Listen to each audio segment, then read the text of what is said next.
திருஷ்டி என்றால் என்ன? கல்லடி பட்டாலும் படலாம். கண்ணடி படக்கூடாது என்பது ஒரு பழமொழி. கண் திருஷ்டி வாழ்க்கையில் எதிர்மறை தாக்கத்தை ஏற்படுத்தும் என்று நம்பப்படுகிறது. கண் திருஷ்டி என்றால் என்ன? ஒருவரை பார்த்து பிறர் பொறாமைப்பட்டாலும், ஆச்சரியப்பட்டாலும் அல்லது பெருமூச்சு விட்டாலும் அவர்களின் எதிர்மறை ஆற்றல் அந்த நபரின் ஆறா மீது தாக்கம் செலுத்தும். ஒரு மனிதன் ஆரோக்கியமாக வாழ அவரது ஆறா தூய்மையாக இருக்க வேண்டும். ஆறா என்பது ஒரு மனிதனின் உயிர் சக்தியின் வெளிப்பாடு. இது உடலிலிருந்து சுமார் சில சென்டிமீட்டர் தூரம் வரை பரவியிருக்கும். எதிர்மறை ஆற்றல் உடலின் ஆறாவிற்குள் புகுந்துவிட்டால் அதுவே கண் திருஷ்டி எனப்படும். கண் திருஷ்டி யாருக்கு ஏற்படும்?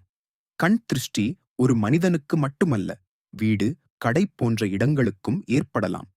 நாம் வீட்டில் அல்லது கடையில் பூஜை செய்து நல்ல ஆற்றலை நிரப்பி வைத்திருந்தாலும் கண் திருஷ்டி ஏற்பட வாய்ப்பு உள்ளது.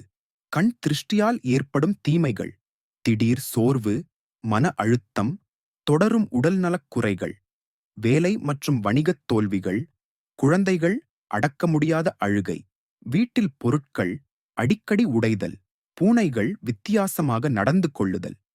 கண் திருஷ்டியை தடுக்கும் முறைகள்: குழந்தைகளுக்கு கரிய மை கொண்டு திருஷ்டி புள்ளி வைப்பார்கள். வெளியில் செல்லும்போது கருப்பு கயிறு கழுத்தில், கைமணிக்கட்டில் அல்லது காலில் அணிவது. நெற்றியில் திருநீறு, சந்தனம், குங்குமம் வைப்பது பாதுகாப்பாகும். வெளியில் சென்று வந்தவுடன் குளிப்பது அல்லது கால்களை கழுவி வீட்டிற்குள் வருவது நல்லது. கண் திருஷ்டியை நீக்கும் பாரம்பரிய முறைகள்: வாரம் ஒரு முறை வீடு அல்லது கடையில் பூசணி அல்லது தேங்காய் சுற்றி உடைப்பது.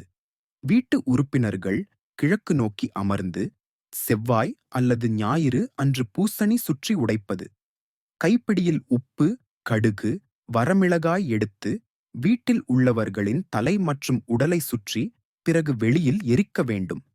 உப்பு மற்றும் கடுகு எதிர்மறை ஆற்றலை உறிஞ்சும். மிளகாய் அந்த ஆற்றலை அழிக்கும்.